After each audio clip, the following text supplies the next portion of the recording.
Hey everybody out there in internet land. I'm Shauna, this is John, and welcome to episode 1 of Your Website Sucks. Have anything you'd like to add, dear? I don't know, you just kind of look like Princess Leia, but other than that, let's go for it. It's May the 4th. I don't know what that May the 4th be with you? No, that's horrible. That's funny! Oh, come on! I know I gotta laugh out of somebody for this. Anyway. So what we're going to do each and every week is bring you a video of websites that absolutely positively suck, and a few tips on how you can fix it. So my first question to you is, have you ever seen a website that kind of makes you feel, oh, I don't know, like this? Or maybe even this. Well, we have too. As a matter of fact, there's been several websites that I've seen that leave me with, oh, I don't know, nothing to say, but what the fuck? So let's get into one of the websites that sucks. And we're going to walk you through why it sucks and exactly what needs to be done to fix it, and even give you a cost estimate of what it was going to cost you to hire a bad designer in the first place, and what it's going to cost you to get it fixed. Okay, guys, here's our first website. I'm kind of at a loss for words, actually. The first thing that jumps out at me is this home radio button. It's like a GIF file from 1995 that, I don't know, this looks like MySpace from 1995. It's a horrible, horrible look. There's no reason for it whatsoever. On the main page, you don't see any kind of call to action to anything. Hey, like my music, buy my album, nothing. No links to anything. I mean, they've got these 5 little links. I swear, you can do this page in about 10 minutes on a rudimentary web design software. It just is awful, and it's not appealing. It doesn't look good. It doesn't look professional. I don't know. Shauna, what do you think? I think there's a lot of this that needs to be fixed. Now, first I'm going to say I'm thankful there's not a social media sharing platform, because my God, if anyone shared this, they need to be punched squarely in the face. It is that bad. But it does need some social media sharing options on here. It needs definitely a better logo. It needs definitely a better menu structure. This menu structure is retarded. And then, you know, better pictures. SoundCloud would be a great implementation to showcase the artist's music and showcase what the artist is capable of. But it's like you said, it's literally like a fucking MySpace page. It's bad. The button makes me want to change the station. Right. That's about it. It's like, hey, let me get on another station. This sucks. I mean, I honest to God would like to see the bounce rate on this shit, because I guarantee you it's like over 90%, because people are like, eh. It's really, really, really, really, really bad. You know, and it needs quite a bit of work to fix. You know, really what I'm envisioning, because he doesn't really need a whole lot of different menu items. No, he really doesn't. What he needs is you can put a majority of this on a one-page, very functional WordPress site. Mm-hmm. But, you know, there's different plugins that could be used for scheduling, where people can schedule him, that are not just there for ease of use, but that look more attractive and even enable you to get paid, you know, half up front or half at the end of a gig, or, you know, however you want to do it. So there's ways to automate this that would be awesome. And then, of course, you know, putting something in there that would capture leads as far as, you know, an email link. Putting something like a blog in there. So instead of showcasing, you know, just music or just gallery or, you know, things like that, you could actually turn those things into a blog feed and then have those emailed out to your database. It's missing opportunities to monetize this, like you mentioned, you know, monetize it by promoting whatever kind of album you have out there. Well, yeah, what sucks is that I didn't even know until we drilled down into one of these. I think it's music. I don't know which one it is. Let's look. Where you can actually go and yeah, there it is. Yeah. Buy my music on iTunes. You know, half the people, you know, when they look at a page, they don't like it. Not half the people, 95% of the people, like she says, are just going to get the hell out of it. Nobody's going to really drill down into the page and actually look any further. And if they even spend half an hour or whatever, they might, I doubt if they're going to go drill down. So you're losing opportunity there. If you really have a product that you can sell or anything that is of value, you need it up there on the main page where people can look at it, or at least have a link to it where they know that it exists. Yeah, absolutely. I mean, and not having that published on the first page is such a massive faux pas. I don't know, the designer who did this needs to get punched in the you-know-what. And it's not the face. Well, we kind of know it is actually somebody in our area, and it just makes me sad that this kind of thing is being put out in our area. It's really, really bad. Well, because essentially what you've got here is like, all you have is this little section right here, and then everything else is in a sidebar. You're losing so much digital real estate on either side of this menu shit. Yeah. I mean, and there's so much that you could do with it to monetize, to sell your stuff, to sell somebody else's stuff. There's so many missed opportunities on this site. It almost makes me want to cry. Well, and this is no reflection on this guy either. The artist or whatever. His music might be great, but it's just a first impression and just what you look at and what you see. And I'm not trying to bag on him and in anything. It's really the person who developed this site is what we're looking at. And a lot of sites look like this, unfortunately. And it's very easy to fix. It's not that difficult of a fix. It's just people don't understand really what they need. Yeah, and that's really unfortunate because they walk in. And, one piece of advice I'm going to give to all of you out there watching this video right now, before you start coming up with what you think you want in a website, look at your competition. Look at what they're doing. Look at what they're doing better than you. I am constantly amazed at how many people just don't even think about that step before they approach a web development process or even a social media process. You need to know what you want so that way you can have an intelligent conversation with whoever is designing your site or even working on your social media strategies for you. And for God's sake, ask to see their portfolio. If somebody comes to you and say, I can build somebody, ask to see their portfolio. What have you built? They show you this. You're gonna want them? Probably not. And if you do, I don't know what to tell you. I mean, I have no words for you if you really want this site. But always ask for their portfolio and the prior work. And if they can't give you anything, they don't want to give you anything, run away as fast as you can. And I mean, especially if you've got somebody who says, I only design the site, that is such a bad move. We go in and we design sites, but we design things with SEO in mind. We design things with social media in mind because it's all a puzzle and it's got to integrate and fit together. You can't just, piecemeal a site and then hire a bunch of little boutique shops to, do this or do that or do this or do that. You need a congruent strategy across the board.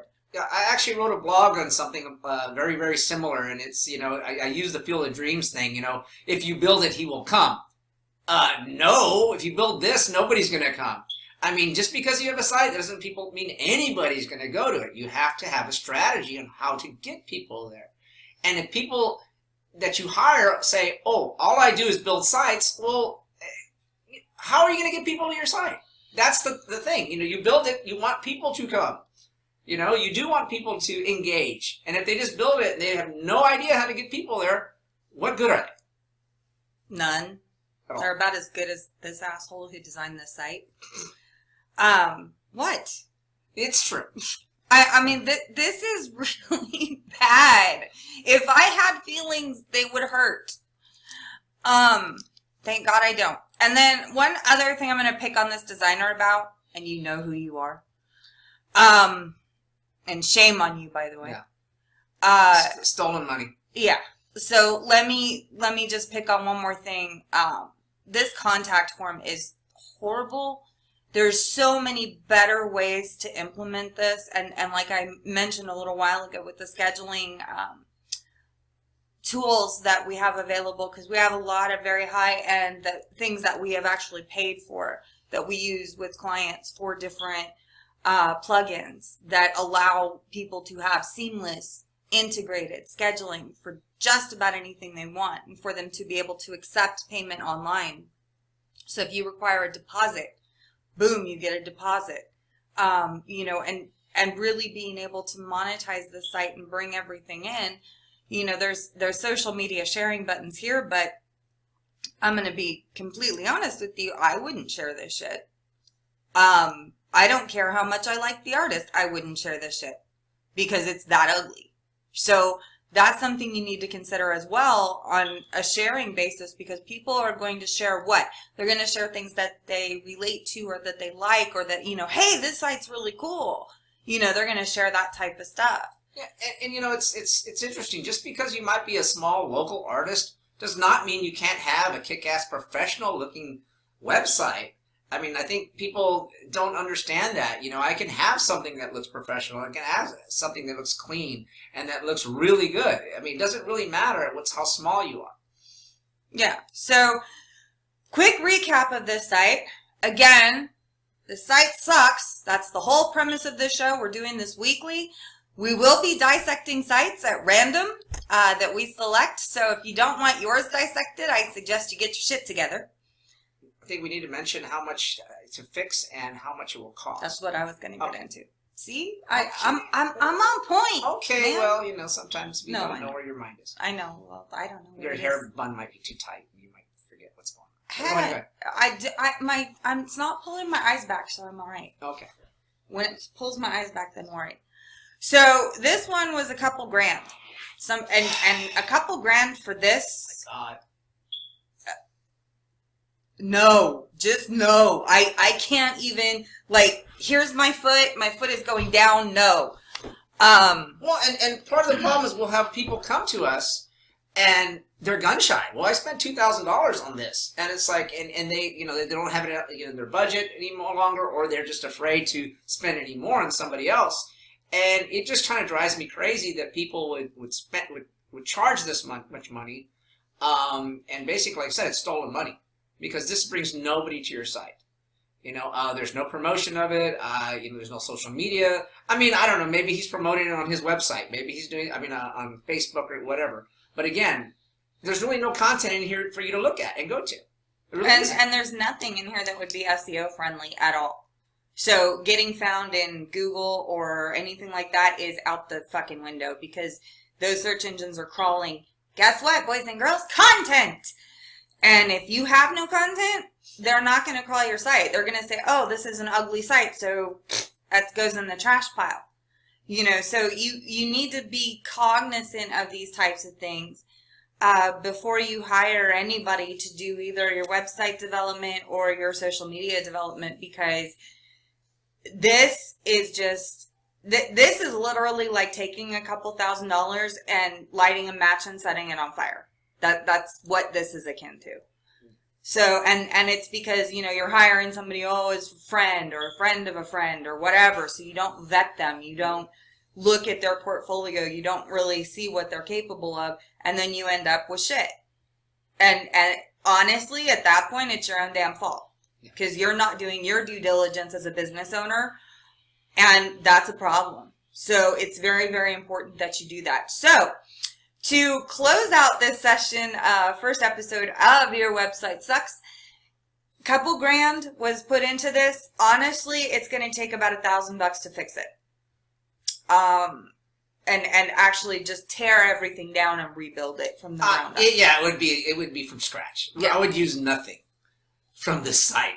I mean, you know, there's some pictures on here that you can use, but other than that, there's absolutely nothing that I would use. From this site. It would be a total teardown. Yeah. Because it's really, I mean, even, and this is something else you guys need to be cognizant of too, because a lot of you are like, oh, I want to link out to these other sites. Well, hey, if you check this out, you've got all these other sites on here, and you know one thing that all these sites have in common? They don't suck. And do you want to link out to a site that doesn't suck when yours looks like shit? Probably not, because people are going to be like, oh, I'm going to go check out Valkeryie. Oh, I'm going to stay here for a while, and I'm going to start looking at what live music they have to offer, because I really don't give a shit about this guy. Now my attention's drawn over here. That's stupid. Really, really, really stupid. The only time you want to link out to something like that is when you're actually working directly with that other company, or you have a partnership with that other company. Just linking to them for the sake of linking to them does absolutely no value for you, it boosts them in the search rankings. So what you're wanting is to get a link back from these places to you, which will help boost you in the search rankings. And I guess the idea is like, hey, these are places that I play at, or I might have played at, but there's nothing that really says it. Just says friends and links. So I don't really know what to gather out of it. I mean, if you are going to do that, okay, where are the pictures of you playing at Valkeryie? Where are the pictures of you playing at Hofbrau and Tycoon Flats? That needs to be incorporated there. That could be in a portfolio page. You know, here's some of the things that I've done. Here's some of the gigs I've done. And here's pictures and here's things. But none of that's there, and there's nothing linked to it. You could even put that in the schedule. You could put it, you know, in a gallery format. You could put it as, you know, upcoming at, you know, and then have the link to that place at that point. But make sure that they have a link back to you as well. That's huge, actually, getting links from people that you actually go, you know, you work with. That's huge. Backlinks, that's something completely different. But that's huge to get recognized in search engines. Very. Very huge. So, $2,000 invested and basically thrown away, $1,000 to fix it, complete tear down, build from the ground up. So, essentially, that's a total investment of $3,000 when you really just could have paid a third of that had you hired the right people like us to begin with. So, if you guys have a website that sucks and you want us to dissect it, or if you have a friend whose website sucks and you really don't want to hurt their feelings, let us do it for you. So I rather enjoy it. But that's it for us for this episode. Stay tuned for episode 2, and we will catch you later.